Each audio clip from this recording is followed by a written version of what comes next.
So நம்ம இந்த புது வருடத்திற்குள்ள என்ட்ரி ஆக போகிற அந்த இதில் நம்ம எந்த உணர்வோடு நம்ம உள்ளே போகணும்? நம்ம யாரா? நீங்கள் ஒன்றும் பண்ண முடியாது. யார் தான் பண்ண முடியும்? அவர் மாத்திரம்தான் நமக்காக.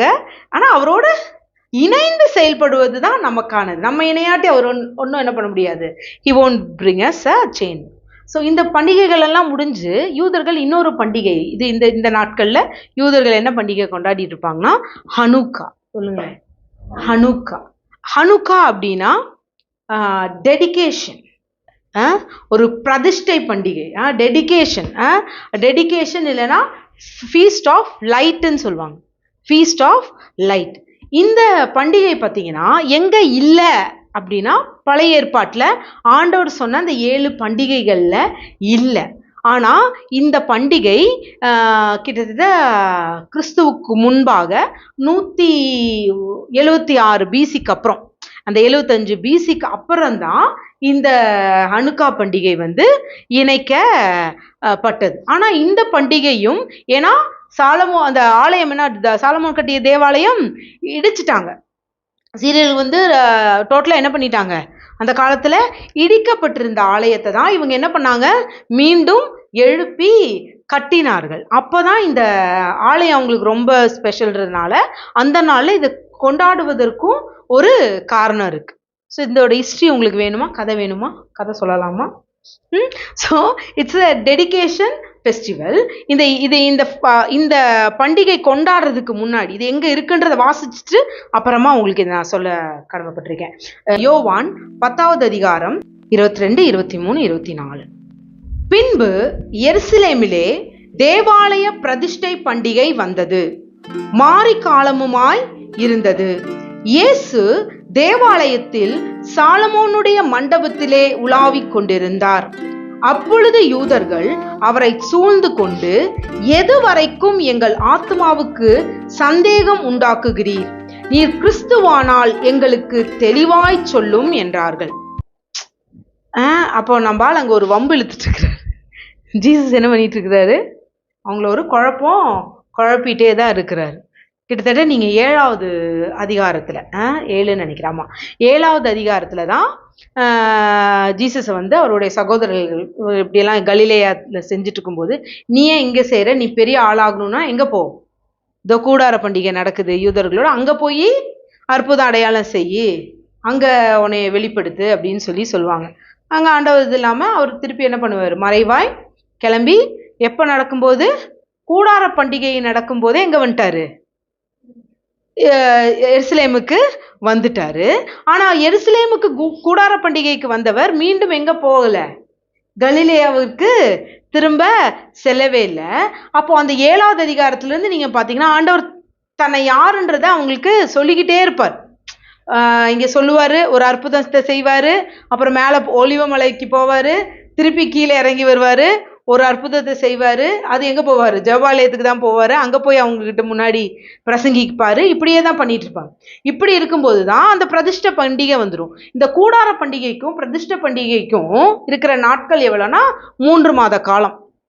இந்த 3 மாதம் முடியும் பொழுது தான் ஏன்னா அந்த 7வது மாதம், ஏன்னா அந்த நாட்களே 7வது மாதம் பண்டிகைகள் என்னென்ன சொன்னேன், எக்கால பண்டிகை, குழந்தைகளுடைய காதுகள் கேட்கிற பூர்வமடையுது, பூர்ணமான காதுகளை செவித்திறன் உண்டாகுது. அதுக்கப்புறம் பிளட்டு தங்களுடைய ஹெச்பி ஃபேக்டரை தானே எடுத்துக்கொள்ளும். அம்மாவோட ரத்தத்தில் இருந்த அந்த குழந்தைங்களுக்குள்ளே என்ன ஆகுது, அந்த ரத்தத்தின் அந்த ஃபேக்டர் உருவாகுது. அப்புறம் ரத்தத்தினாலாவது மாம்சத்தினாலாவது பிறவாமல் தேவனாலே பிறந்தவர்கள்ன்ற மாதிரி அந்த யோம் கிப்பூர் அட்டான்மெண்ட் ஃபெஸ்டிவல் கொண்டாடுவாங்க. அடுத்தது தான் 7ஆம் மாதம் 15வது நாளுக்கு மேலே தான் எதை கொண்டாடுவாங்க, கூடார பண்டிகை. ஸோ கூடார பண்டிகை என்பது குழந்தை தன்னுடைய சுவாசத்தை முழுமையாக தானே சுவாசிக்க ஆரம்பிக்கிற நாட்களாக இருக்குது. ஸோ நாமே அந்த ஆலயமா இந்த நாளில் இருக்கும். ஸோ இந்த கூடார பண்டிகைன்றது 1 நாள் இல்லை 2 நாள் இல்லை, அவங்க என்ன பண்ணுவாங்க, 8 நாள் 10 நாள் அந்த மாதிரி அந்த கூடாரங்களில் இருந்து தனித்தனியான கூடாரங்களை போட்டு அங்கிருந்து தான் செலிப்ரேட் பண்ணுவாங்க. So it will take time. So இதெல்லாம் முடிஞ்சும் அடுத்த பண்டிகை என்ன வருது, ஆலய பிரதிஷ்டை பண்டிகை வருது. இந்த ஆலய பிரதிஷ்டை பண்டிகை வரும் வரையும் ஆண்டவர் எங்கே தான் இருக்கிறாரு, எருசலேமில் தான் இருக்கிறார். சரி, இப்போ அந்த பிரதிஷ்டை பண்டிகைன்றது என்ன சொன்ன, அது மாரிக்காலம். மாரிக்காலம்னு என்ன? மழை காலம் இல்ல, அது என்னது? பனிக்காலம். பனி பெய்கிற காலம். அதாவது யூத கேலண்டர் படி கிஷ்லவ் 25வது தேதியிலிருந்து, அதாவது நவம்பர் 25வது தேதிக்கு மேல டிசம்பர் 25 அந்த நாட்களுக்குள்ள வர்றதுதான் இந்த ஹனுக்கா, அந்த தேவாலய பண்டிகையாக பிரதிஷ்டை பண்டிகை வருது. ஸோ இந்த பிரதிஷ்டை பண்டிகை எப்போ இதாச்சு அப்படின்னு பார்த்தீங்கன்னா, ஆன்டியோக்கியஸ் எபிஃபானஸ். என்னது? ஆன்டியோக்கியஸ் எபிஃபானஸ். இந்த அந்தியோகியா தமிழ்ல சொல்லணுமா? அந்தியோகியா எபிஃபானஸ். இந்த அந்தியோகியா பட்டணம் உங்களுக்கு தெரியுமா? கிறிஸ்தவர்களுக்கு கிறிஸ்தவர்கள்னு பேர் வச்ச பட்டணமே எதுதான்? இந்த அந்தியோக்கியா பட்டணம் தான். இந்த அந்தியோக்கியா பட்டணம் சிரிய நாட்டை சேர்ந்தது. இந்த சிரிய நாட்டு காரன் தான், ஒரு குறுநில மன்னன் தான் இந்த ஆன்டியோக்கியஸ் எபிஃபானஸ். ஆக்சுவலி இவர் எந்த கிங்னா கிரீக் உடைய ராஜாவா இருந்தான். கிரேக்க மன்னன். ஸோ இவன் சிரியன் தான், ஆனா இவன் கிரேக்க மன்னனா இருந்தான். அதனால அவனை சைரோகிரேட்டியன் கிங்னு சொல்லுவாங்க. சிரியனும் கிரேக்கர்களும் சேர்ந்ததுனால சைரோகிரேஷியன் கிங்னு அவனை சொல்லுவாங்க. ஸோ இவர் அந்த நாட்கள்ல அது எப்படின்னா, கிரேக்க மன்னர்களுடைய ஆட்சி குறையவும் ரோமர்களுடைய கை உயர்கிற நாட்களாக இருந்துச்சு. அப்ப இவன் ஒரு சிறு அப்பெல்லாம் பெரிய கிரேக்க மன்னர்கள்னா எவ்வளவு தூரம், அவங்க பெரிய ஆட்களா இருப்பாங்க இல்லையா? ஆனா அந்த நாட்கள் இவங்களுடைய படைகள் குறைந்து போகவும் ரோமர்களுடைய கை ஓங்கி வர காலத்துலதான் இந்த ஆன்டியோக்கியஸ் எபிஃபானஸ் இருந்தார். இப்படி இருந்துட்டு இருக்கும்போது இவர் எங்க போறார் அப்படின்னா, எகிப்துக்கு படையெடுத்து போறார், எகிப்தோட சாம்ராஜ்யங்களை பிடிக்க. அப்படி போகும்போது ரோமர்கள் என்ன பண்ணிட்டாங்க, ரோமர்கள் அங்கிருந்து பயப்படுத்தி இவரை அவங்களுக்கு பயந்து இவர் திரும்பி வந்துடுறாரு. இப்படி திரும்பி வந்ததுக்கு அப்புறம் அலெக்சாண்ட்ரியா பட்டணம்ன்ற ஒரு கிரேக்க பட்டணத்தையும் இவர் திரும்பவும் என்ன பண்ண போறாரு, பிடிக்க போறாரு. இப்படி பிடிக்க அவர் போகும்பொழுது அங்கேயும் யார் வந்துடுறா, ரோம படைகள் வந்துருது. இப்படி ரோம படைகள் தான் போற இடத்துக்கெல்லாம் இவங்க வராங்களேன்னு இவருக்கு கோபம் வந்துருச்சு. ஏன்னா அது நம்ம போற இடத்துக்கெல்லாம் இவங்க வராங்களே, இவங்களை ஏதாச்சும் பண்ணணுமே அப்படின்னு சொல்லிட்டு அடுத்து அவர் வந்த இடம்தான் எங்க, எருசலேம். எருசலேமுக்கு அவர் வந்திருக்க வேண்டிய அவசியமே இல்லை. ஆனா அந்த நாட்கள் இப்ப எப்படி சொல்றது, ஒரு மாமியாருக்கும் மருமகளுக்கும் சண்டைன்னு வச்சுக்கோங்க. சில டைம் மருமகளை மாமியாரோ இல்ல மாமியார மருமகளோ டைரக்டா என்ன பண்ணிக்க முடியாது, ஏத்து பேசிக்க முடியாது. அதனால வலுவா யார் மாட்டுவா, வீட்டுக்காரர் தான் மாட்டுவாங்க. அப்ப அங்க போய் என்ன பண்ணுவோம், ஊவான்னு கத்துவோம். இதுவே அம்மா பிள்ளை சின்ன குழந்தை இருக்கு, இல்ல ஹஸ்பண்டுக்கும் ஒய்ஃபுக்கும் சண்டை வருது, ஆட்டோமேட்டிக்கா நம்ம என்ன பண்ணுவோம், நம்ம கோவத்தை யார்கிட்ட காமிக்க முடியாது, கணவன்கிட்டயோ மனைவிட்டையோ நடக்க முடியாது. கிடைச்சது நமக்கு ஒண்ணு கண்ணே கண்ணுன்னு புள்ள போட்டு என்ன பண்ணுவோம், கும்முன்னு கும்மிடுவோம். அப்படி கும்மும் போது அந்த பிள்ளைக்கும் தெரியாது இந்த அம்மா எதுக்கு நம்மளைய அடிக்குது, இந்த அப்பா எதுக்கு நம்மளைய அடிக்கிறாரு திட்டுறாருன்னு தெரியாது. அது மாதிரிதான் இவங்க எங்க போறாங்க, அலெக்சாண்ட்ரியாக்கு போர் எடுத்து போறான். அங்க யார் இருக்கா, ரோமர்கள் இருக்காங்க. ஏன்னா ரோமர்கள் இப்ப பெரிய இதுல இருக்காங்க. அதனால ஆன்டியோகஸ்னால என்ன பண்ண முடியல, ரோமர்களை எதிர்த்து நிக்க முடியல. அவன் பேசாம அவன் வீட்டுக்கே வந்திருக்கலாம். ஆனாலும் அவனுக்கு அந்த போர் புரியுற அந்த இது, ஏன்னா தான் ராஜான்னு காமிச்சுக்கணும் இல்லையா? அதனால தன் போர் வல்லமையோடு தங்கிட்ட இருக்கிற எல்லா வித என்ன சொல்றது, எல்லா ஆட்கள் படை, காலாட்படை, குதிரை ஆட்படை, யானை ஆட்படை, என்னென்ன படை இருக்கு அத்தனையும் தூக்கிட்டு எங்க வராரு, எருசலேமுக்கு வராங்க. இப்ப எருசலேம்ன்ற நகரம் என்னது, பாதுகாப்பு இல்லாத, அரண் இல்லாத, சண்டையே இடாத, ஏன்னா சமாதானமா போயிட்டு இருக்கிறதுனால அவங்க எதுவும் தன்னை சுத்தி எந்த இதுவும் இல்லாத ஒரு அரண் இல்லாத பட்டணமா தான் இருந்திருக்கு. இப்ப உள்ள வராங்க, உள்ள எருசலேம் வந்துடுறாங்க. எருசலேம்ல இருந்து எங்க பிடிச்சிடுறாங்க, ஆலயத்தையும் பிடிச்சிடுறாங்க. இப்ப இந்த ஆலயத்தை பிடிச்சதுக்கு அப்புறம் உங்க ஆலயத்துல ஜயூஸ் அவங்களோட கிரேக்க கடவுளான ஜயூஸையும் மற்ற ஐடல்ஸையும் கொண்டு அங்க என்ன பண்ண ஆரம்பிச்சிடறாங்க, பலி செலுத்த ஆரம்பிச்சிடுறாங்க. பலின்றது பன்றிகளை கூட என்ன பண்றாங்க, அந்த இடத்துல பலி செலுத்துறாங்க. தேவாலயன்றது யூதர்களை பொறுத்தவரையும் என்னது, அதுதான் பரிசுத்த இடம். அப்போ இவங்களுக்கு அவ்வளோ கஷ்டமாகுது. ஆண்டவர்கிட்ட விண்ணப்பம் வைக்கிறாங்க, கண்ணீர் விடுறாங்க, கதறாங்க. கடைசியில இந்த மன்னனுக்கு எதிராக இப்ப எப்படி போராட்டம், அகிம்சை வழியில போராட்டம், பேரணி எல்லாமே நடத்தி பார்க்குறாங்க. ஆனா அவன் அவ்வளவு கொடூரமா இருந்தான். எப்படி கொடூரமானவன்னா, ஒரு கர்ப்பிணிய கூட அங்க இதுல வந்து இல்ல எங்களுக்காக விடுங்க, எங்க ஆலயத்தை எங்களுக்கு தாங்க அப்படின்னு சொல்லி அவங்க வந்து இருந்தாங்கன்னா, அந்த கர்ப்பிணிய கூட தர தரன்னு இழுத்துட்டு போய் அந்த உப்பிரிகையிலிருந்து, அந்த கோட்டையோடைய உப்பிரிகையிலிருந்து, தேவாலயத்திலிருந்து கீழே தள்ளி விட்டு சாகடிக்கிறவனாக இருந்தான். ஸோ இந்த டைம்ல தான் அந்த ஆசாரியர் தலைவனாக மத்தியாஸ் என்பவர் இருக்கிறார். இந்த மத்தியாசுக்கு 5 பசங்க. இவர் என்ன பண்றாரு, இந்த இப்ப இப்ப இப்ப இருக்கிற இதுலயும் இருக்கு, ஜெருசலேமுக்கும் டெல் அவீவுக்கும் நடுவுல மொஹிந்த் அப்படின்ற ஒரு இடத்துல ஒரு மலை. அந்த மலை பிரதேசத்துக்கு தங்கிட்ட இருக்கிற கொஞ்சம் இளைஞர் படைகள் இவங்களெல்லாம் சேர்த்துட்டு மத்தியாஸ்ன்றவர் எங்க போறாரு, அந்த மலைகள்ல போய் ஓடி இருந்துடுறாரு. அந்த அவர் இருந்த அந்த நாட்கள்ல 2 months அந்த டைம்ல இந்த தன்னுடைய மத்தியாசோட பிள்ளைகளும் அந்த வந்த யங் பீப்புள்ஸ், பெண்கள் கூட எல்லாரும் எப்படி போர் செய்வது, இவர்களுக்கு எதிரடையாக என்னெல்லாம் எப்படியெல்லாம் பண்ணலாம் அப்படின்றத இவங்க என்ன பண்ணாங்க, கற்றுக்கொள்ள ஆரம்பிச்சாங்க. இப்படி இந்த 2 வருட காலம் அவர்கள் இருந்துட்டு திருப்பி இவங்க என்ன பண்றாங்க, ஒரு நாளை குறிச்சிட்டு, நான் எத்தனாவது பிசியில சொன்னேன், 176வது பிசியில இந்த ஆன்டியோக்கியஸ் வந்து எருசலேமை பிடிக்கிறான். இந்த 175 பிசியில இவங்க தயாராயிட்டு அந்த மலைகள்ல இருந்து என்ன பண்றாங்க, இந்த ஆன்டியோக்கியஸை பிடிக்கிறதுக்கு வந்துட்டாங்க. தங்களுடைய ஆலயத்தை எப்படியாவது மீட்டு கொள்ளணுன்ற அந்த வெறியில வந்து அவங்க அடிச்சு துவசம் பண்ணி என்ன பண்ணிட்டாங்க, கம்ப்ளீட்டா ஆன்டியோக்கியஸை துரத்திட்டாங்க. துரத்துனது எப்படி இருந்துச்சுன்னா, ஒரு சுத்தியல்ல, எப்படி ஒரு சுத்தியல்ல அடின்னு அடிச்சு துரத்தனா எப்படி இருக்கும், அப்படி சம்மட்டி அடி கொடுத்து வந்த எதிரிகளை எல்லாம் துரத்துனாங்களாம்.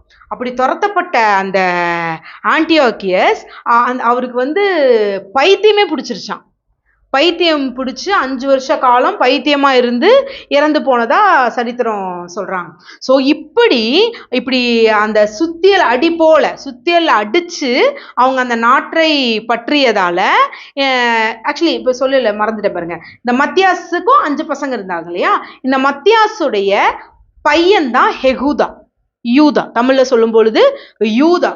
இந்த யூதா தான் இந்த படைகளை திரட்டி 175 பிசியில அந்தியோகியஸ்க்கு விரோதமா வரார்.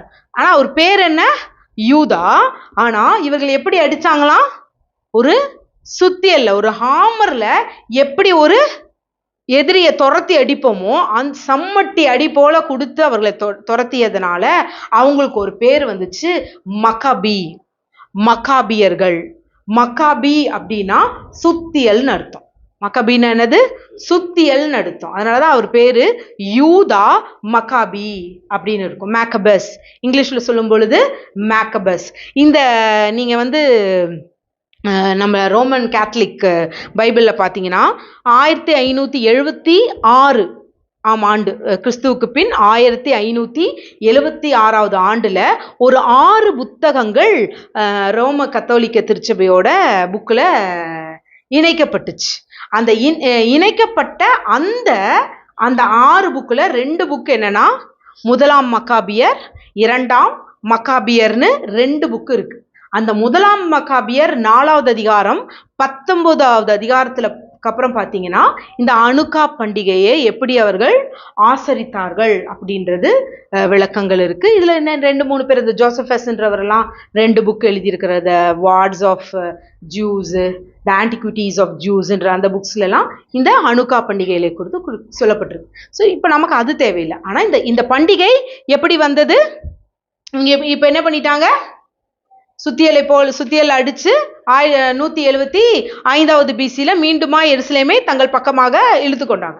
இப்படி கொண்டு வந்துட்டாங்க. இப்ப ஆலயத்தை என்ன பண்ணணும், புதுப்பிக்கணும். ஏன்னா அவங்க பண்டிகை இதெல்லாம் இது பண்ணி என்னென்னமோ பண்ணிட்டாங்க. இப்ப ஆலயத்தை பிரதிஷ்டை பண்ணணும். ஏன்னா அவங்க பிடிச்சதே மெயின் எதுக்கு, ஆலயத்திற்காக தான். இப்ப ஆலயத்தை சுத்திகரித்து இது பண்ணும் பொழுது இவர்கள் ஆலயத்துல ஊத்தப்படுற அந்த எண்ணெய் எப்படிதான் செய்யப்பட்டதா இருந்துச்சு, ஒளிவதுல அது ஆண்டவர் சொன்ன விதத்துல தான் செஞ்சு வச்சுட்டு இருந்தாங்க. அப்ப அந்த நாட்கள்ல அது அவங்க கிட்ட எப்படி இருந்துச்சு, கொஞ்சம் தான் இருந்துச்சான். நீங்க நான் இன்னைக்கு உங்களுக்கு ஒரு பிக்சர் அனுப்பிச்சிருப்பேன். நீங்க கவனிச்சிங்களான்னு தெரியல. ஒரு பிக்சர்ல 1 சைட்ல 3 விளக்கு இருக்கும், அடுத்ததுல 4 இருக்கும். அப்போ அவங்களோட மனோரா, அந்த விளக்குக்கு பேர் என்ன? மனோரா. அது எப்பொழுதும் அந்த ஆலயத்துல என்ன பண்ணிட்டே இருக்கணும்? எரிஞ்சு கொண்டே தான் இருக்கணும். ஆனா இந்த மைய விளக்கு இருக்கு இல்லையா, மைய விளக்குல இருந்து தான் எதை வந்து இந்த ஒலிவ எண்ணெயை ஊற்றிட்டு என்ன பண்ணுவாங்க, வெளியில இருந்து ஒரு அக்கினியை கொண்டு வந்து, நெருப்பு கொண்டு வந்து அந்த மைய இதுல தான் விளக்கு பத்த வைப்பாங்க. அதுக்கப்புறம் என்ன பண்ணுவாங்க, அந்த விளக்குல இருந்து தான் பக்கத்துல இருக்க இந்த சைடு 3ஐயும் இந்த சைடு 3ஐயும் கொளுத்துவாங்க. மைய இது அந்நிய அக்கினி, வேற ஒரு அக்கினி வரும். ஆனா வேற அக்கினியை வச்சு இந்த இதை பத்த வைக்க மாட்டாங்க. இந்த மைய இதுல இருந்து தான் வந்து இதை பத்த வைப்பாங்க. இன்னைக்கு கிறிஸ்து நமக்கு யாரா வந்திருக்கா? வெளிச்சமாக வந்திருக்கிறது. பிதாவினிடத்தில் வந்து இறங்கிய பரிசுத்த அக்கினி அவரு. ஆனா அன்னைக்கு அவங்க அந்த அக்கினி நினைவாக அந்த இதை வந்து என்ன பண்ணாங்க, பற்ற வைத்து இது பண்ணாங்க. இது எப்படி நடந்துச்சு அப்படின்னா, சரி கொஞ்சம் இருக்கிற எண்ணெயில நம்ம முத நாள் என்ன பண்ணுவோம், இது இருக்கிறது அவங்க கிட்ட எவ்வளவு எண்ணெய் தான், கொஞ்சம் எண்ணெய் தான் இல்லையா. அப்ப என்ன பண்ணாங்களா, ஃபர்ஸ்ட் டே இதை மட்டும் ஊத்தி சென்ட்ரல் லேம்பை மட்டும் பத்த வச்சுக்கலாம். நம்ம அதுக்குள்ள நம்ம என்ன பண்ணிடுவோம், ஏன்னா எண்ணெய் தயாரிக்க 7 நாளோ 8 நாளோ ஆகும் போல. அப்போ அதை மட்டும் நம்ம ஒலிவ எண்ணெய் எடுத்து நம்ம ரெடி பண்ணலாம் அப்படின்னு சொல்லிட்டு அந்த மைய எண்ணெயை மட்டும் ஊத்துனாங்க. ஆனா அடுத்த நாள் காலையில வந்து பார்க்கும் பொழுது அங்க எண்ணெய் விளக்கும் எரிஞ்சிட்டு இருந்துச்சான், எண்ணெயும் குறைவுபடவில்லையா. அப்போ அவங்க என்ன பண்ணாங்களா, அதுல இருக்கிற எண்ணெயை எடுத்து பக்கத்துல இருக்கிற அடுத்த 2 விளக்குல ஊத்துனாங்களாம், எரிய வச்சுட்டு போயிட்டாங்களாம். அடுத்த நாள் திருப்பி வரும்பொழுது பார்க்கும் பொழுதும் எண்ணெய் குறைவுபடலை, விளக்கும் இதாகல. அப்ப திருப்பியும் இப்படி என்ன பண்றாங்க, தொடர்ந்து 6 நாட்களும் ஒன்னொன்னா செஞ்சு 8வது நாள் வரும்பொழுது இவர்களுக்கான என்ன வந்துருச்சு. இவர்களுடைய எண்ணெயும் இது பண்ணி அந்த அதோட என்ன பண்ணாங்க, அந்த மணரோட இன்னொரு கிளையை என்ன பண்ணாங்க, ஆட் பண்ணி இப்பொழுது புதிதாக கொண்டு வந்த அந்த ஒலிவ எண்ணெயும் அதை ஊற்றி அவர்கள் பற்றி எரிய வச்சு. ஸோ 8 லைட்ஸ், அது எத்தனை விளக்கு இருக்குன்னு பார்த்தீங்கன்னா, மைய விளக்கு விட்டுட்டு 8 விளக்குகள் அங்கே ஏற்றப்பட்டுருச்சு. அதனாலதான் it is a festival of light, festival of 8 lights. இப்போ எப்படி இங்க வந்து விளக்கு கொளுத்துறாங்களோ, இந்த பண்டிகை அப்போ என்ன பண்ணுவாங்களாம், எல்லா வீடுகளிலையும் இந்த மனோராவை என்ன பண்ணுவாங்களாம், கொளுத்து வச்சு எல்லா வீடும் ஜெகஜோதியா விளக்கு பண்டிகையா இருக்குமா. ஸோ இந்த மாதிரி கொண்டாடிய பண்டிகை தான் இந்த த ஹனுக்கா. நம்ம இன்னைக்கு நம்ம புதுப்பிக்கப்பட்டிருக்கோம். நம்ம ஒளி இனி மங்குவது இல்லை. நம்ம இந்த ஆலயத்தை என்ன பண்ணிட்டோம், பிடித்துட்டோம்னு சொல்லி அதை பிரதிஷ்டை பண்ணி மீண்டுமாய் மனித கைகளால் செய்யப்பட்ட ஆலயத்திற்கு இவங்க என்ன பண்றாங்க, பிரதிஷ்டை பண்றாங்க.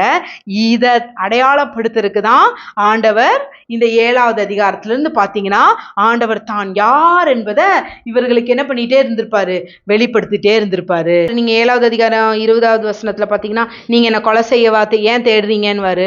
அப்போ உடனே இவங்க கேட்பாங்க, என்ன கொலை செய்யாதிருப்பாயாகன்னு ஒரு கட்டளை இருக்கு, நீ ஆண்டவர் அப்படி ஏன் கொலை செய்ய தேடுறீங்கன்னு சொன்னோன்னா அவங்க என்ன சொல்லுவாங்க, நீ பிசாசு பிடிச்சவன்வாங்க. ஏன்னா எங்களுக்கு என்ன கட்டளை கொடுக்கப்பட்டிருக்கு, கொலை செய்யா திருப்பாயாக. அதனால நாங்க கொலை செய்ய மாட்டோம். கல் எடுத்தது எதுக்கு, கொலை பண்றதுக்கு தானே. ஆனா அவங்க என்ன சொல்லுவாங்க, நீ பிசாசின் மகன் வாங்க. அப்புறமா இப்படி அப்புறம் சொல்லுவார், தாகமாய் இருக்கவங்களாம் என்கிட்ட வாங்க, நான் உங்களுக்கு தண்ணீர் தரேன் அப்படின்னு சொல்லுவாரு. அதுக்கப்புறம் கிளம்பி எங்க போயிடுவாரு, ஒலிவமலைக்கு போயிடுவாரு. ஒலிவமலைக்கிலேருந்து கீழே வந்தானே ஒரு ஸ்திரீ என்ன பண்ணுவாங்க, கொண்டுட்டு வந்துட்டு, பாரு மோசே இப்படிலாம் சொல்லியிருக்கிறாரு, நீ என்ன கல் எறிஞ்சு கொலை செய்றீங்கன்னு சொல்லிட்டாரு, இப்போ இந்த பொண்ணை நாங்கள் பண்ணணுமே, என்ன பண்ணுறது கேட்குவாங்க. ஆண்டவர் உடனே கை எதிர்த்திட்டு போனோன்னே, நீ பாவம் குற்றம் செய்யாத, நானும் உன்னை தீர்ப்பிடுவதில்லைன்னு அனுப்பிச்சு விட்ருவாரு.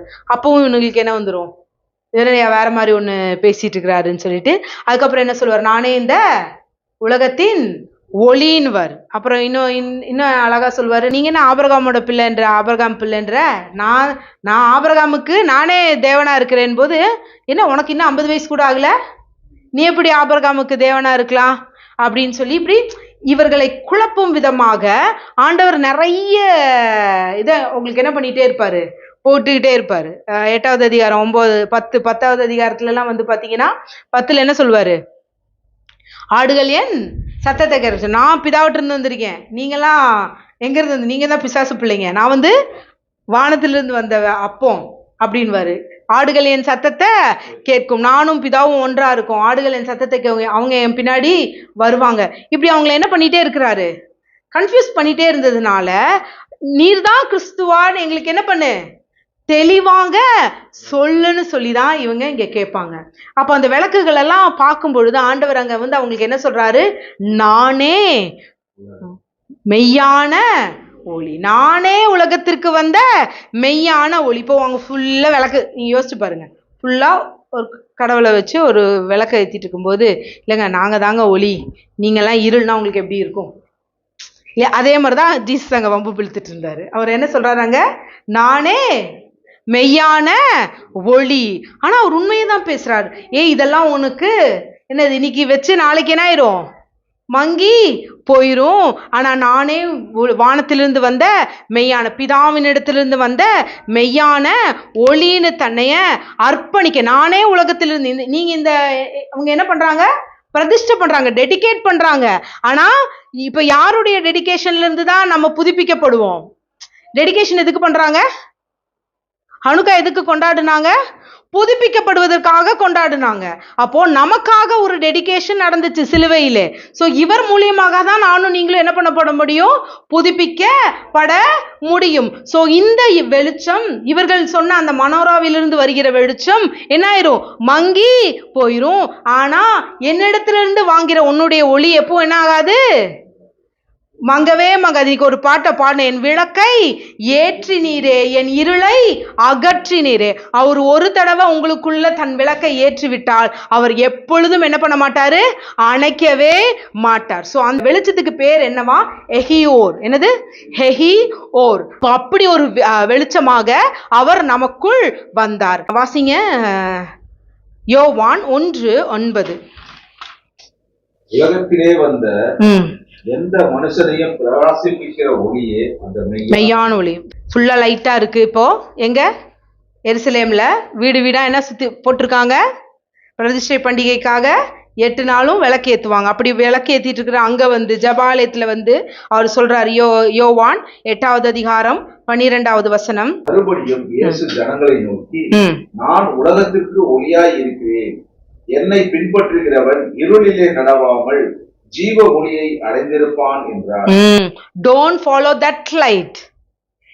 நீங்க இது பண்ணிருக்க இந்த மனாராவை பிடிச்சுக்கிட்டு ஜபாலயத்துல போய் ஒன்றும் பண்ண போறது இல்ல. என்ன ஃபாலோ பண்ணு, என்ன ஃபாலோ பண்ணேனா அந்த ஒளி எப்படி இருக்குமாமா, ஜீவ ஒளியை அடைந்திருப்ப.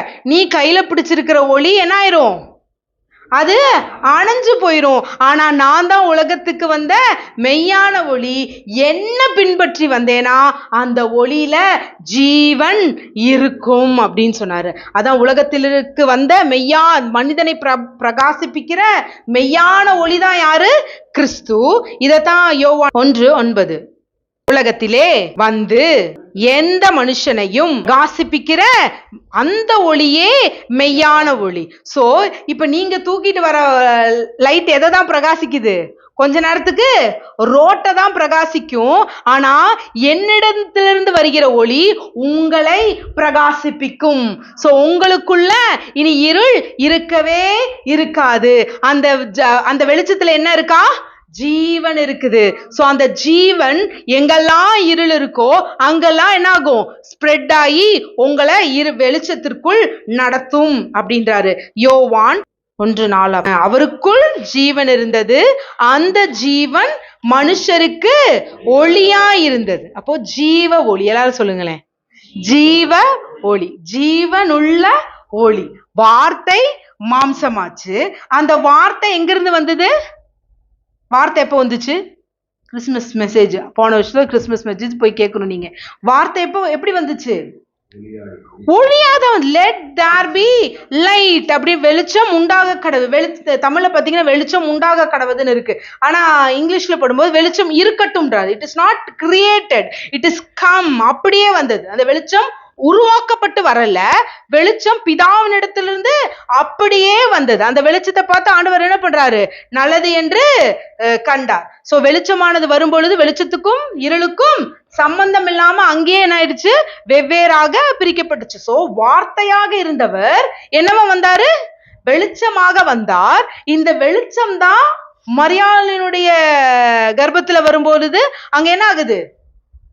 உன்னதமானுடைய பலம் உண்மையில் நிழலிடும் பொழுது அந்த வார்த்தையாகி அந்த வெளிச்சம் மரியாளுக்குள் வரும்பொழுது அது என்னவாயிற்று? மாம்சம் ஆனது.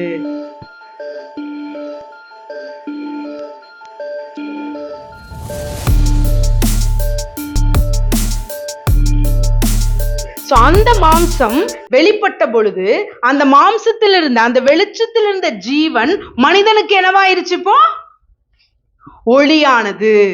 எந்த மனுஷனையும் பிரகாசிப்பிக்கிற மெய்யான ஒளி, அது ஜீவனுள்ள ஒளி. அது அந்த வார்த்தை தேவனிடத்தில் இருந்தது. அந்த வார்த்தையில் என்ன இருந்தது?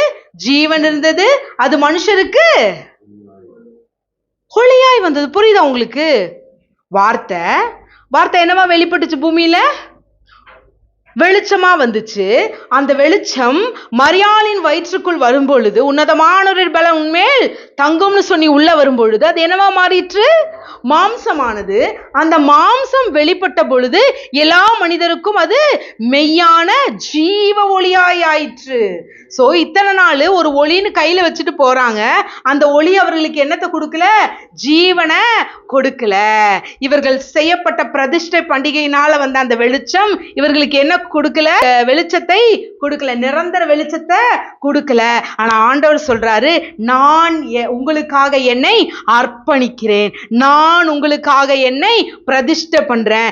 என் மூலமா ஒரு வெளிச்சம் வரும், அது எப்பொழுதும் உங்களை பிரகாசித்து கொண்டே இருக்கும். அந்த வெளிச்சத்திற்குள்ள நீங்கள் ஜீவனை கண்டடைவீர்கள். அந்த ஜீவன் உங்களை என்ன பண்ணும்? உங்களை புஷ்டியாக, நேர்வழியாய், உங்களை புது சிருஷ்டியாக. ஏன்னா ஒரு டெடிகேஷன் பண்றது, பிரதிஷ்டை பண்றது எதற்கு?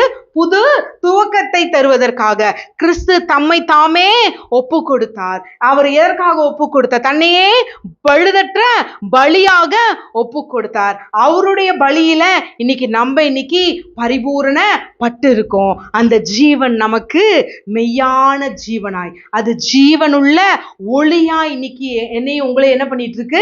எப்பொழுதும் பிரகாசிப்பித்து கொண்டே இருக்கிறது. புரியுதா? அப்ப இந்த ஒளி எங்கிருந்து வந்தது? பிதாவினிடத்திலிருந்து வந்தது. பிதா அந்த ஒளியை கொடுத்தார். அதே சமயம் இயேசுவும் என்ன பண்ணாரு? தம்மை தாமே ஒப்பு கொடுத்தார். இதெல்லாம் நம்ம அடிக்கடி வாசித்த வாசகங்கள் தான். இருந்தாலும் படிக்கலாம். ஜீசஸ் சொல்றாரு, யோவான் 8:12 மீண்டும். ஜனங்களை நான் உலகத்திற்கு ஒளியாய் இருக்கிறேன், என்னை பின்பற்றுகிறவன் இருளிலே நடவாமல் ஜீவ ஒளியை அடைந்திருப்பான் என்றார். ஆமென். நாங்கள் ஜீவ ஒளியை அடைந்து இருக்கிறோம். சொல்லுங்களேன், நாங்கள் ஜீவ ஒளியை அடைந்து இருக்கிறோம். சோ ஒரு ஜீவ ஒளியாய் வந்தார். இவர் எங்க இருந்து வந்தார்? பிதாவினால் அனுப்பப்பட்டார்.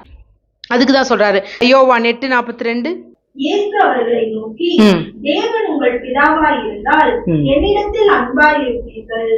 ஏனெனில் நான் தேவனிடத்தில் இருந்து வந்திருக்கிறேன், நான் சுயமாய் வரவில்லை, அவரே என்னை அனுப்பினார். யாரு? பிதாவே என்னை அனுப்பினார் என்றார். நானா வரல, என்னை பிரதிஷ்டைப்படுத்தி கொள்ள, என்னை அர்ப்பணிக்க, உங்களுக்காக என்னை அர்ப்பணிக்க நானாக வரவில்லை, பிதாவே என்னை அனுப்பினார். என் பிதாவை நீங்கள் அறிந்தீர்களானால் நீங்கள் என்னையும் அறிந்திருப்பீர்கள் அப்படின்னு சொல்றாரு யோவான் 3:16. தேவன் தம்முடைய ஒரே பேரான குமாரனை விசுவாசிக்கிறவன் எவனோ அவன் கெட்டு போகாமல் நித்திய ஜீவனை அடையும்படிக்கு அவரை தந்தருளி. யாரை தந்தருளி? இயேசுவை தந்தருளி இவ்வளவாய் உலகத்தில் அன்பு கூர்ந்தார். சோ தன் மகனை அர்ப்பணிப்பதற்காக, டெடிகேட் பண்றதற்காக இந்த பூமிக்கு ஒளியாக, ஜீவனுள்ள ஒளியாக தந்தருளினாரா. தம்மை ஒரே பரண குமாரன் எப்படி கொடுத்தாரா? ஜீவ ஒளியா இந்த பூமிக்கு தந்தருளி நம்மை நேசித்தாராம். கலாத்தியர் 4:4-5. நாம் முத்திர சுவிகாரத்தை அடையும்படி நியாய பிரமாணத்திற்கு கீழ்ப்பட்டவர்களை மீட்டுக் கொள்ளத்தக்கதாக காலம் நிறைவேறின போது இடத்தில் பிறந்தவரும் நியாய பிரமாணத்திற்கு கீழானவருமான தம்முடைய குமாரனை தேவன் அனுப்பினார். ஆமென். தம்முடைய குமாரனை தேவன் அனுப்பினார். எதற்காக அனுப்பினார்?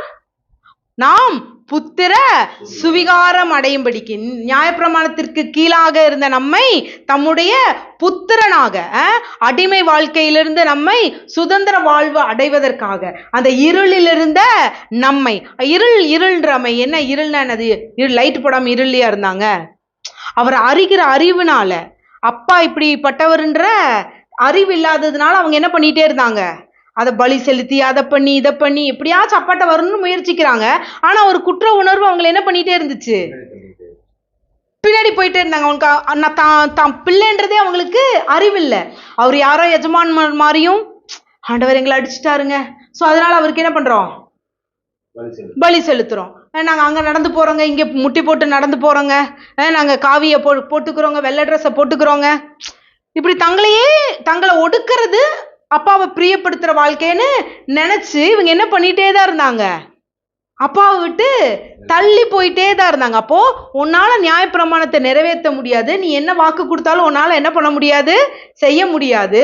அதனால நான் என்ன பண்றேன், ஏன்னா உங்ககிட்ட இருக்கிற ஒளி எப்படி எரியிற ஒளி, மங்கி எறிகிற ஒளி, எல்லா மனிதனையும் பிரகாசிப்பிக்கிற மெய்யான ஒளியாகி ஏன் ஒரே பேரான குமாரனை உனக்கு தரேன், அவர் எல்லாத்தையும் உனக்காக செஞ்சு உன்னையும் என்னையும் இணைப்பாரு. அந்த புத்திர சுவிகாரத்துடைய அப்பா பிதாவென்று அழைக்கிற அந்த உரிமைய, அது எதனால வந்துச்சுன்ற அந்த அறிவை, அப்பாவை அறிகிற அறிவை உனக்குள்ள இருந்து என்ன பண்ணுவாரு, வெளிப்படுத்துவாரு அப்படின்னு சொல்லி தன் ஒரே குமாரனை யார் அனுப்புனா, பிதா அனுப்புனார். அப்ப பிதா அப்படின்னா அப்ப போப்பா அப்படின்னு நினைச்சோன்ன உடனே அடிமை கோல மறுத்து நீ போ அப்படி சொல்லி அனுப்பல. இங்க யாருடைய விருப்பமும் ரொம்ப முக்கியமா இருந்துச்சு, இயேசுடைய விருப்பமும். தன் தந்தை கலங்கி, யோ என் பிள்ளை இப்படி நான் இல்லைன்னு தவிக்குதே, அதேமேனோன்னு அவன் என்ன பண்றான், நான் நிர்வாணின்னு போய் ஒளிஞ்சுக்கிட்டான்பான் போது அவருடைய இருதயம் துடித்திருப்பதை யார் பார்த்திருப்பா, என் பையன் நான் வரதை பார்த்து என்ன பண்ணிட்டான், வாரி வந்து என்னை அணைத்துக் கொள்பவன், என் சத்தத்தை, என்னோட அந்த நான் வர காலடி ஓசைய, என் வாசத்தை அந்த என்னது தோட்டத்துக்குள்ள கேட்கும் பொழுதே என்னை ஓடோடி வந்து கட்டி அணைத்துக் கொள்பவன், என் சத்தம் ஆதாமேன்னு நான் கத்தி அழைத்து கூட ஐயோ நான் நிர்வாணியா இருக்கிறேன்னு போய் மறைந்துகிட்டான்னு சொல்ற அந்த உணர்வை யார் பார்த்திருப்பா, குமாரன் பார்த்திருப்பார். அப்போ என் அப்பா இவ்வளவு கலங்குறாரே அப்படின் போதான், இவர்களை மீட்டெடுக்க உங்ககிட்ட நான் கொண்டு வரேன்ப்பா, உங்க பற்றி தப்பா புரிஞ்சிருக்காங்கல்ல, நான் அவர்களை சரி செய்து அவர்களை மீட்டெடுத்து உங்ககிட்ட கூட்டிட்டு வரேன்னு சொல்லி நம்முடைய மூத்த சகோதரனாக அவர் தம்மை தாமே என்ன பண்ணாரு, ஒப்பு கொடுத்தார். ஆபிரகாம் வந்து ஈசாக்கை பலியிட வந்த பொழுது ஈசாக்கு கேட்கிறாரு, கட்டை இருக்குது, நெருப்பு இருக்குது, ஆடு எங்கேனாரு. அப்ப ஆபிரகாம் சொல்றாரு, கர்த்தர் பார்த்து கொள்வார். சரி, அப்படிப்பட்ட ஆபிரகாமே தன் மகன் பலியிட கொடுக்க அவர் ரெடியா இருந்தாருன்னா, தன் குமாரனை இந்த உலகத்திற்கு என்ன பண்றாரு, தந்தருளினார். எப்படி தந்தருளினார், பழுதற்ற பலியாக, பாவ நிவாரணத்தின் பலியாக, குற்ற நிவாரணத்தின் பலியாக. இவங்க என்னென்னலாம் பலிய ஆட்டையும் மாட்டையும் கொன்னாங்களோ அத்தனைக்கும் தன் ஒரே பேரான குமாரனை என்ன பண்ணாரு, தந்தருளி இவ்வளவாய் உலகத்தில் அன்பு கூர்ந்தார். அதே போலதான் கிறிஸ்து தம்மை தாமே என்ன பண்ணாராம், ஒப்பு கொடுத்தார். எபிரேயர் 9:14. ஆவியினாலே தம்மை தாமே பழுதற்ற பலியாக தேவனுக்கு ஒப்பு கொடுத்த கிறிஸ்துவினுடைய இரத்தம் ஜீவனுள்ள தேவனுக்கு ஊழியம் செய்வதற்கு உங்கள் மனசாட்சியை செத்த கிரியைகளால சுத்திகரிப்பது எவ்வளவு நிச்சயம். ஏன்னா இவர் யாரு, மெய்யான ஒளி. இந்த மெய்யான ஒளியின் இடத்திலிருந்து என்ன வருது, ரத்தம் சிந்தப்படுது. அந்த ரத்தம் சிந்துதல் யார்கிட்ட போகுது, பிதாட்ட போது. அப்போ அங்க இருந்து உங்களை என்ன பண்ணுவது, உங்க செத்த கிரியைகளை, அந்த பாவ மனுஷன், அந்த பழைய மனுஷனுடைய எல்லா கிரியையையும் உங்ககிட்ட இருந்து நீங்கி சுத்திகரிப்பது அதிக நிச்சயம் அல்லவா. அந்த ரத்தத்தோடைய வல்லமையை குறைச்சு மதிப்பிட்டு போற்றாதீங்க. அந்த பிரதிஷ்டை பண்ணப்பட்ட அந்த ஆலயத்தை புதுப்பிக்கிற பண்டிகையே இன்னைய வரையும் யூதர்கள் அவ்வளவு உற்சாகமாக விளக்குகளை வச்சு கொண்டாடிட்டு இருப்பாங்கன்னா, இன்னைக்கு மெய்யாக நமக்கு ஜீவ ஒளிய தந்த இயேசுடைய அந்த சிலுவை மரணத்தை தன் குமாரனோடு தன் பிதாவோடு நம்மளை இணைத்த அந்த மெய்யான இரத்தத்தின் வல்லமைய நம்ம குறைத்து மதிப்பிடுவது எப்படி? நம்ம பாவங்கள்னா அப்ப பாவத்தின் சம்பளம் மரணங்கள் எல்லாத்தையும் நம்ம கிட்ட இருந்து என்ன பண்றது? நீக்குவது அதிக நிச்சயம் அல்லவா? அவர் தம்மை தாமே இதற்காக ஒப்பு கொடுத்தார். எபிரேயர் 9:26. அப்படி இருந்ததானால் உலகம் உண்டானது முதற்கொண்டு அவர் அநேக தரம் பாடுபட வேண்டியதாய் இருக்குமே. அப்படியல்ல, அவர் தம்மை தாமே பலியிடுகிறதினாலே பாவங்களை நீக்கும் பொருட்டாக இந்த கடைசி காலத்தில் ஒரே தரம் வெளிப்பட்டார். ஆமென். சோ அவர் ஒரே தரம் தம்மை தாமே, இது இங்க மற்றதெல்லாம் படிக்கலாம் தான், ஆனா உங்களுக்கு நான் சொல்ல வர்றது தம்மை தாமே பலியாக ஒப்பு கொடுத்தார். சோ அங்கே ஆலயம் என்ன பண்ணப்படுது? பிரதிஷ்டை பண்ணப்படுது. இங்க கிறிஸ்து தம்மை ஒரு பிரதிஷ்டையாக நமக்காக தன் இரத்தத்தினால் நம்மை பிரதிஷ்டை செய்வதற்காக, நமக்கு ஒரு புது துவக்கத்தை கொடுப்பதற்காக தம்மை தாமே ஒரு பழுதற்ற பலியாக அவர் அங்கே நமக்காக அவர் தன் ஜீவனை கொடுத்தார். ரோமர் 12. அப்படி இருக்க சகோதரரே, நீங்கள் உங்கள் சரீரங்களை பரிசுத்தமும் தேவனுக்கு பிரியமுமான ஜீவ பலியாக ஒப்புக்கொடுக்க வேண்டுமென்று தேவனுடைய இரக்கங்களை முன்னிட்டு உங்களை வேண்டிக் கொள்கிறேன். இதுவே நீங்கள் செய்யத்தக்க புத்தியுள்ள ஆராதனை. இவங்க என்ன ஆராதனை பண்ணிட்டு இருக்காங்க? விளக்கை எடுத்துக்கிட்டு விளக்க கொளுத்துனா பிரதிஷ்டை முடிஞ்சிருச்சு, புதுப்பிக்கப்பட்டாயிற்றுன்ற இதுல போறாங்க. ஆனா கொஞ்ச நேரத்துல அந்த விளக்கு என்ன ஆயிரும்? அணைஞ்சு போயிரும். ஆனா நம்மை பிரகாசிப்பிக்கிற மெய்யான ஒளி இப்ப எங்க வந்துட்டாரு? நமக்குள்ள வந்துட்டாரு. அதனால நம்ம இப்ப என்ன பண்ணணும்? நம்ம சரீரம் இன்னைக்கு தேவனுக்கு பழுதற்ற பலியாக, ஜீவனுள்ள பலியாக அவருக்கு ஒப்பு கொடுப்பதே இன்னைக்கு நாம் செய்ய வேண்டிய புத்தியுள்ள ஆராதனை. ஏன்னா அவர் நம்மளை பார்த்து சொல்லியிருக்கிறாரு, நீங்களும் உலகத்திற்கு ஒளியாக இருக்கிறீர்கள். மத்தேயு 5:14. நீங்கள் உலகத்திற்கு வெளிச்சமாய் இருக்கிறீர்கள். மலையின் மேல் இருக்கிற பட்டணம் மறைந்திருக்க மாட்டாது. ஆமென். நீங்கள் இந்த உலகத்திற்கு வெளிச்சமாயிருக்கிறீர்கள், நீங்கள் இந்த உலகத்திற்கு ஒளியாயிருக்கிறீர்கள். அதனால் மலையில மேல் இருக்கிற பட்டணம் மறைந்திருக்க லாகாது. அதனால நீங்க தான் இந்த பூமிக்கு என்னவா இருக்கீங்க? ஒளியா இருக்கீங்க. அப்ப ஒளியா இருக்கிற நீங்க உங்க சரீரத்தை எப்படி கொடுக்கணுமா? அவருக்கு பழுதற்ற பலியாக, ஜீவனுள்ள பலியாக கொடுக்கிறது தான் நாம் செய்யத்தக்க புத்தியுள்ள ஆராதனை. இல்லைங்க, என்னால செய்யவே முடியாதுங்க. எப்படிங்க என் இருதயத்தை என்னுடைய இதை காத்துக்கொள்றதுன்னா, அதான் சார், உங்க இருதயத்தை நீங்க பாதுகாத்துட்டீங்கனாவே, உங்க இருதயத்தை தேவனுடைய வார்த்தையினால நிரம்பிட்டீங்கனாவே, உங்க ஆட்டோமேட்டிக்கா நான் சொன்ன மாதிரிதான் இங்கிருந்து அங்க வராது. உங்க இருதயத்துல நிறைவுதான் வாய் பேசுது. அப்போ உங்க இருதயத்து நிறைவுதான் உங்க மண்டைக்கு போகுது. சோ எல்லா சிந்தனையும் நீங்க இருதயத்துல அவரோட வார்த்தையினால நிரம்ப நிரம்ப நிரம்ப பழையவைகள் ஒளிந்து போய் நீங்க என்ன ஆயிருவீங்க? ஜீவ பலியாக மாறிடுவீங்க. யாருக்கு ஜீவ பலி? பாண்டவருக்கு உங்களுக்கு பலி கொடுக்கணுமா? நீ உங்களைய இல்ல, உங்க பக்கத்தில் இருக்கிற சகோதரர்களுக்கு, உற்றார் உறவினர்களுக்கு, நம்ம புறஜாதியாருக்கு நம்ம என்ன ஆயிடுவோம்? ஜீவ பலியாக நம்ம கிறிஸ்துவை வெளிப்படுத்துவதன் மூலமாக நாமே இந்த உலகத்திற்கு ஒளியாக நம்மை அர்ப்பணிக்கிற வாழ்க்கையை தான் ஆண்டவர் நமக்கு, நம்முடைய மூத்த சகோதரனாகிய இயேசு கிறிஸ்து நமக்காக செய்து காமிச்சிட்டு போயிருக்கிறார். நம்ம ஏதோ செய்தி கேட்கிறவர்களாக அல்ல, நாம் செய்து காட்ட வேண்டியவர்கள். ஞாயிற்றுக்கிழமை வந்து செய்தி கேட்கறது அல்ல, அந்த கேட்கிற செய்கையாக, செய்தியின் செய்கையாக மாறுவ வாழ்க்கை தான் இன்னைக்கு உங்களுடைய வாழ்க்கையும் என்னுடைய வாழ்க்கையும். பூரணமா இதாகட்டியும் ஒரு பெர்சன்டேஜ் நீங்க ட்ரை பண்ண இட் வில் என்னது அப்ளைட் இன் யோர் லைஃப். எப்படி அப்ளை பண்றது? அமைதியா உட்காருங்க, கேட்டப்பட்ட வார்த்தை என்ன பண்ணுங்க? உள்ள வாங்குங்க. அதுக்கு எதிரடையா ஒண்ணு உங்ககிட்ட வந்து மோதும், நல்லது மோதுறது ரொம்ப நல்லது. அப்போ நம்ம ஏதோ ஒரு கரெக்டான பாதையில என்ன பண்ணிட்டு இருக்கோம், போயிட்டு இருக்கோம்னு சொல்லி அந்த மோதிரத்தை பார்த்து நீங்க ஓ இதெல்லாம் எனக்குள்ள இருந்து வெளியில வந்துட்டு இருக்கிறான்றதை நீங்க புரிஞ்சுக்கிட்டீங்கன்னா ஆட்டோமேட்டிக்கா அது போயிடும். அது உங்க முன்னாடி என்ன ஆகாது, நிக்கவே நிக்காத. வார்த்தைக்கு இப்ப இப்படி சொல்றேன், இப்ப நீங்க வார்த்தையை தியானிக்கிறீங்கன்னு வச்சுக்கோங்களேன். நீங்க இந்த வார்த்தையை தியானிக்கும் பொழுது ஒன்னா அந்த வார்த்தைக்கு ஆப்போசிட்ல வெளியில இருந்து வரும், இல்ல உங்க ஹார்ட்ல இருந்தே வரும் வெளியில. ஏன் இது இப்படியா அப்படியா அப்படியான்னு உங்களுக்கு வரும். உங்க மண்டை ஒன்னு இதுக்கு ஆப்போசிட்டா சிந்திக்கும். அது நல்லது, தப்பு கிடையாது. ஏன்னா இங்க உள்ள போகுது இல்ல, உள்ள நல்லது போகும்போது அது வெளியில அது கொண்டு வருது. இப்ப நீங்க வெளியில பாடுறத நீங்க பார்க்கணும். ஓ இத்தனை நாள் நீ எனக்குள்ளதான் இருந்தியான்னு சொல்லிட்டு நீங்க அதை துரத்தும் போது ஆட்டோமேட்டிக்கா ஆண்டவர் வார்த்தை இங்க ஃபிக்ஸ் ஆயிரும். இல்லையே இந்த வார்த்தை இப்படி சொல்லுதே, ஆனா இது அதுதான் சரி, நம்ம அங்க ஃபிக்ஸ் பண்ணிடுறோம், அங்க ஃபிக்ஸ் பண்ணிடுவோம். இல்ல ஆண்டவர் வார்த்தை இப்படி சொல்லுது, அப்ப இது இத்தனை நாள் இது எனக்குள்ள இப்படி நடந்துட்டு இருக்கான்றத நம்ம புரிஞ்சதை நம்ம ரிமூவ் பண்ணும் பொழுது இப்ப இந்த வார்த்தை என்ன ஆகுது, வளர ஆரம்பிக்குது. ஸோ பழையவைகள் நீங்கி புதிய தேவனுடைய வார்த்தையினால் நீங்க நிரப்பப்படுவீங்க. இப்ப நீங்க வார்த்தையினால் நிரப்பப்படும் போது களை விதைக்கிறதுக்கு இடமே இல்லையே. நல்ல நிலமாக மாறும் பொழுது நல்ல நிலத்துக்கும் களைக்கு என்ன இல்ல, களைன்றது என்னது, இருளு.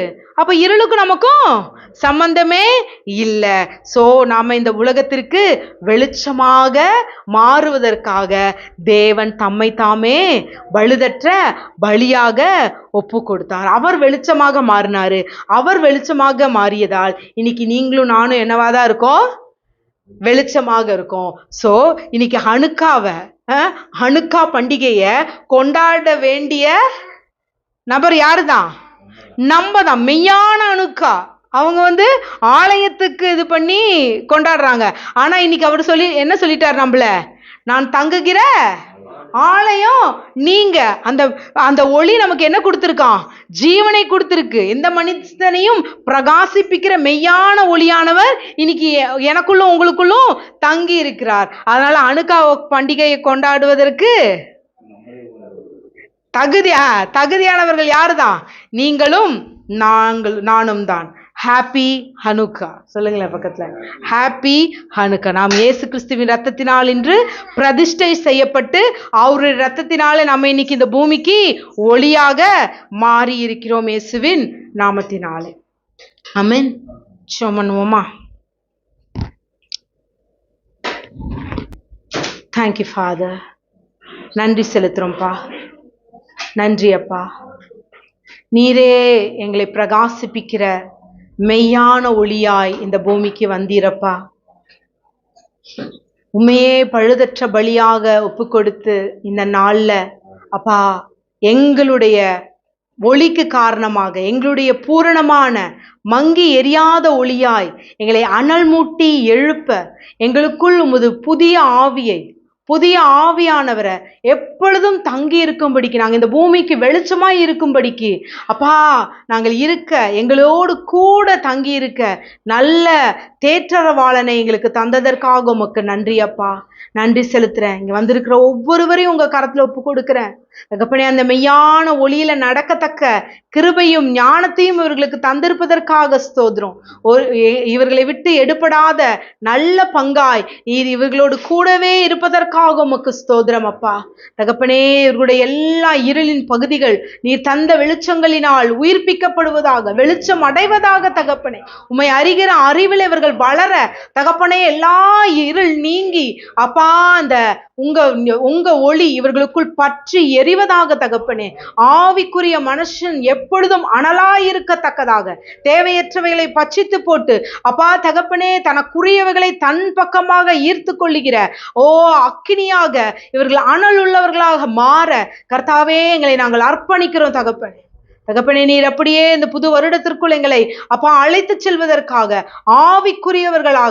ஆவிக்குரியவர்கள் சகலவற்றையும் ஆவிக்குரியதுபடி ஆவிக்குரிய வீகத்தில் அப்பா நாங்கள் நிதானித்து அறிய தகப்பனே எங்களை ஆவிக்குரியவர்களாக நீர் அப்பா எங்களை அழைத்திருப்பதற்காக உமக்கு நன்றி செலுத்தும்.